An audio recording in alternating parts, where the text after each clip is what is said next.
poucas palavras.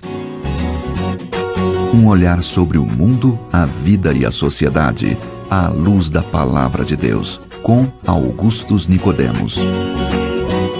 Nossa quarta temporada está no ar, aqui do programa Em Poucas Palavras, com mais uma edição trazendo perguntas importantes que servem para ajudá-lo na caminhada cristã. Eu sou Natsan Matias, apresentador do programa, e comigo sempre aqui o pastor Augustus Nicodemos, nosso comentarista do programa Em Poucas Palavras. Tudo bem, Natsan, querido ouvinte? Espero que também tudo esteja correndo com a graça de Deus na sua vida. O programa de hoje é um programa para fazer pensar. Com certeza. Há, sem sombra de dúvidas, um grande número de ouvintes do programa que são de igrejas não reformadas, pastor, mas de linha pentecostal. A gente recebe muito e-mail aí. Queridos irmãos, Exato. Isso. E o programa de hoje deseja conversar sobre as diferenças básicas entre o pentecostalismo e a fé reformada. Então fique atento aí, ouvintes, porque esse será o tema do comentário do nosso comentarista, pastor Augustus Nicodemos.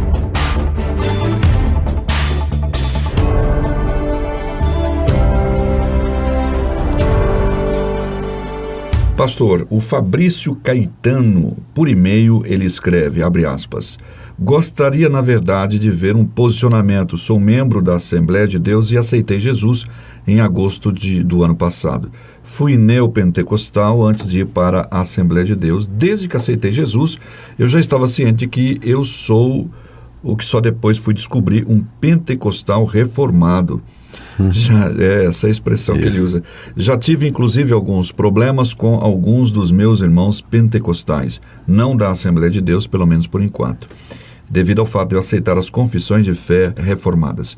Gostaria de saber, por parte do reverendo Augustus, nosso comentarista, qual é a visão que o senhor tem desse movimento? Ou seja, quais são os pontos de divergência entre pentecostalismo e a fé reformada? Muito bem, em primeiro lugar, a nossa saudação para você, querido ouvinte, e obrigado pela pergunta, que é a pergunta de muita gente. Eu vou começar dizendo o que é que nós temos em comum. Então, tanto o movimento pentecostal como o movimento reformado, eles acreditam num cerne de doutrinas, num bloco de doutrinas que são fundamentais e que faz com que nós nos reconheçamos como irmãos em Cristo Jesus. Pelo menos eu reconheço, e eu creio que a maioria dos pastores reformados também reconhece. É bom lembrar aqui também que há uma diferença de idade, não é, Natsan? Historicamente falando, a reforma protestante tem 500 anos. O movimento pentecostal está fazendo 110 anos, 100 e poucos anos agora, não é? Então, o movimento reformado, ele antecede o movimento pentecostal aí por 4 séculos, mais ou menos. Mas, em comum, nós temos, primeiro, a crença na Trindade. Os irmãos pentecostais, juntamente com os reformados, são trinitários, creem que Deus é único e subsistem 3 pessoas, não é? Também crê que Jesus é o Filho de Deus. Essa crença é comum, pentecostais e reformados. Jesus é o Filho de Deus e verdadeiro homem, que veio até nós para morrer pelos nossos pecados. Crê no Espírito Santo também, como sendo a terceira pessoa da Trindade, que age no mundo, convertendo pecadores e agindo no meio do povo de Deus. Tanto pentecostais quanto reformados creem que a Bíblia é a palavra de Deus infalível, foi dada por revelação divina e é a nossa regra de fé e prática. Pentecostais e reformados creem na necessidade da igreja, creem na necessidade do batismo, na necessidade da celebração da ceia do Senhor. Também acreditam na liderança através de pastores, creem também na segunda vinda do Senhor Jesus Cristo, no juízo final, no céu e no inferno e, finalmente, no período final do novo céu e na nova terra onde habita a justiça. Então, podemos dizer que tanto pentecostais quanto reformados são cristãos no sentido clássico da palavra, porque confessam, eu diria, o credo apostólico, né? A base do cristianismo. As diferenças agora são mais ou menos essas que eu vou dizer.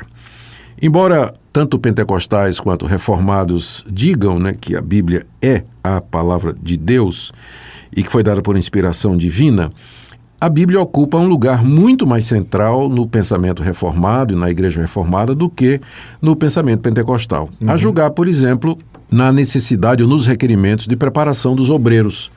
As igrejas reformadas, desde cedo, reconhecendo a centralidade e a importância da palavra de Deus, exigem que os seus ministros, os seus pastores, os seus pregadores, eles se dediquem a um tempo, às vezes longo, né, de estudo da palavra de Deus.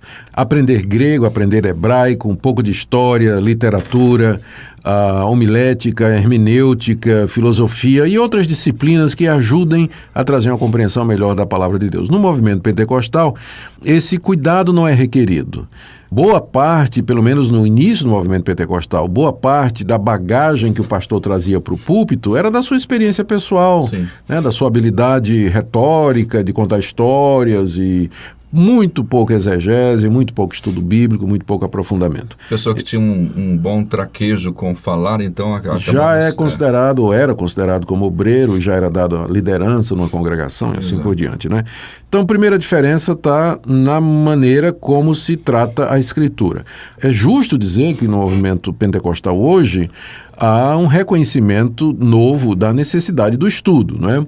Já há seminários, institutos bíblicos, escolas de teologia dentro das igrejas pentecostais e a exigência de que os obreiros participem, estudem mais e muitos deles vêm estudar, inclusive conosco, isso, né? Eu estava fazendo um curso e estava lá, tinha irmãos da Assembleia de Deus, por exemplo. Uma outra diferença aqui é o estilo de pregação, né? A Igreja Reformada, ela aprecia mais a pregação expositiva. Entende que a função do pastor é ensinar a Bíblia. A autoridade do pastor é a autoridade da Escritura. Então ele tem que ensinar a Bíblia, tem que explicar a passagem, dizer quais são os pontos da passagem, o conteúdo da passagem, a intenção do autor e como isso se aplica no dia a dia, qual a relevância disso para a vida das pessoas, não é? Enquanto que no pentecostalismo você encontra pouca exposição bíblica, você encontra pastores fiéis, não é? Claro, sem dúvida, que querem estudar a palavra de Deus, mas esse sistema de pregação que valoriza a Bíblia, que é a pregação expositiva, ela é ainda rara no meio pentecostal. Uma outra diferença é com relação ao batismo com o Espírito Santo. Sim. Enquanto que as igrejas reformadas acreditam que o batismo com o Espírito Santo é uma experiência que ocorre na conversão da pessoa e, portanto, todo crente, por definição, ele é batizado com o Espírito Santo desde a sua conversão. No movimento pentecostal, o batismo com o Espírito Santo é considerado uma segunda experiência posterior à conversão e que está relacionada com o recebimento de poder e de dons espirituais. E às vezes até como marca de salvação, né? Em alguns casos mais extremos, sim, não é? Embora o pentecostalismo clássico veja somente como uma experiência de revestimento de poder posterior à conversão. A Igreja Reformada não nega, né, que depois da conversão e recepção do Espírito Santo, o crente pode ter experiências de plenitude, de enchimento e de revestimento. Só que não chama isso de batismo, Sim. porque o batismo está no início, né, da vida cristã.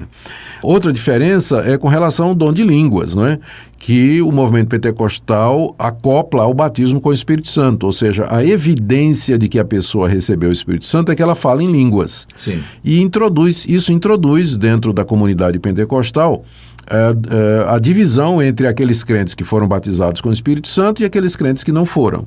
A evidência é falar em línguas, não é? Então, o falar em línguas como sinal do batismo é muito procurado no meio pentecostal. Há quem, inclusive, induza isso, encoraje a isso, né? A Igreja Reformada entende que o batismo com o Espírito Santo ocorre na conversão. E agora vem um outro ponto, entende que as línguas elas estão mais relacionadas com aquele período apostólico do surgimento da igreja e que era um sinal necessário para a identificação dos novos grupos que chegaram até a igreja e que esse dom hoje não teria mais qualquer necessidade, não é? Não é que se negue que Deus possa, se ele quiser, dar esse dom. Mas a Igreja Reformada não vê validade nele, ou não vê qual a utilidade, ou não tem qualquer relevância, no caso, relevância, e não tem qualquer evidência ou prova, não é, de que esse dom está em uso hoje. Até porque, lá na primeira carta aos Coríntios, capítulo 14, o apóstolo Paulo diz que se falar em língua tem que ser 2, no máximo 3, em sequência, e que haja intérprete. Que haja necessariamente intérprete. Pois é, e como isso não acontece no meio pentecostal, então fica meio difícil, né, apresentar provas de que o verdadeiro dom está aí em evidência. Essa é outra diferença. Mas uma diferença relacionada também com dons é a questão da profecia, não é? A Igreja Reformada entende que a profecia inspirada, predictiva, que anunciava o futuro, estava relacionado com a história da redenção. E que não há mais profetas hoje, como o profeta Isaías, como o profeta Jeremias, ou mesmo como o apóstolo João, que viu... Como ofício, no caso. Como ofício e também como dom que revela o futuro, né? Sim. Chamada profecia predictiva. Então, o profeta no campo reformado, ele é um pregador da palavra de Deus. Exato. Que traz a palavra de Deus, que exorta o povo. Que traz o povo de volta para a Bíblia, usando a própria Bíblia. Isso, enquanto que no movimento pentecostal, às vezes o profeta é confundido com alguém que fica adivinhando e revelando o futuro, né, na vida dos irmãos, ou as coisas ocultas na vida dos irmãos. E pode ocorrer o erro, né, pastor, que às vezes algumas pessoas dizem assim, olha, o profeta diz isso, não está na Bíblia, mas ele disse, né? Pois é, isso acaba trazendo uma autoridade que vai competir com a Bíblia. E esse é outro ponto de diferença. Para a Igreja Reformada não tem novas revelações. As revelações cessaram uma vez que a Bíblia foi completa, não é? E no movimento pentecostal há quem acredite que Deus continua revelando novas coisas hoje, e através de sonhos, de visões e coisas dessa natureza. Há uma outra diferença, que é uma diferença muito importante, é que o movimento pentecostal, no seu início e na sua origem, ele é arminiano na sua soteriologia. Crê que o homem tem livre-arbítrio, que Deus não escolheu ninguém e que a predestinação é com base na presciência de Deus. Então, é basicamente seguidor do pensamento de João Wesley e de Armínio, enquanto que a Igreja Reformada ela segue o pensamento calvinista, que ela entende que é o pensamento que melhor se adequa ao sistema de doutrinas que nós encontramos na Escritura, ou seja, na soberania de Deus, inclusive na salvação, não é? Então, há essa diferença também. Há uma diferença também ainda com relação ao culto. O culto na Igreja Reformada ele é centrado na pregação, ele enfatiza a compreensão, ele prioriza aquelas manifestações e dons que nos ajudam a compreender melhor a palavra de Deus. O culto pentecostal também tem pregação, também tem palavra, mas é muito voltado para as emoções, para as experiências, e há muito mais autorização, né, liberdade para que as pessoas expressem suas emoções, a ponto de chegar a extremos, né, de durante os cultos as pessoas caírem no chão, Sim. começarem a gritar e correr, dançar, pular, não é? Coisa que na Igreja Reformada a gente pegar entende... em serpentes para serem feridos, como uma denominação. Tem uma seita nos Estados Unidos que faz isso aí, não é? Enquanto que nas igrejas reformadas se prioriza mais a reverência e o foco na palavra de Deus e também na celebração dos sacramentos.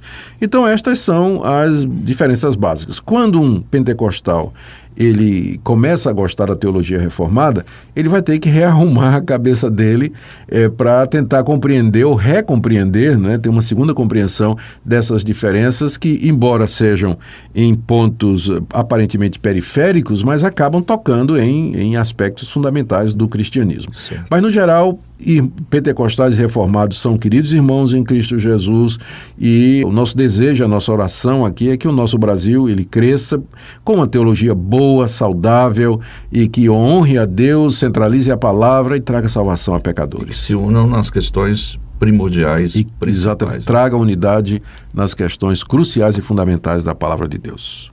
O senhor citou agora há pouco, o arminianismo, né, a base do pentecostalismo, e nós temos um programa, o número 111. Você que está ouvindo, então, procure esse programa no YouTube, Em Poucas Palavras, edição 111. Ali a gente falou, o senhor discutiu sobre arminianismo e calvinismo. Ali pode ter um pouco mais de esclarecimento nessa questão. Isso, obrigado. E a gente fica por aqui nessa edição, agradecendo a sua audiência. Obrigado, até o próximo programa.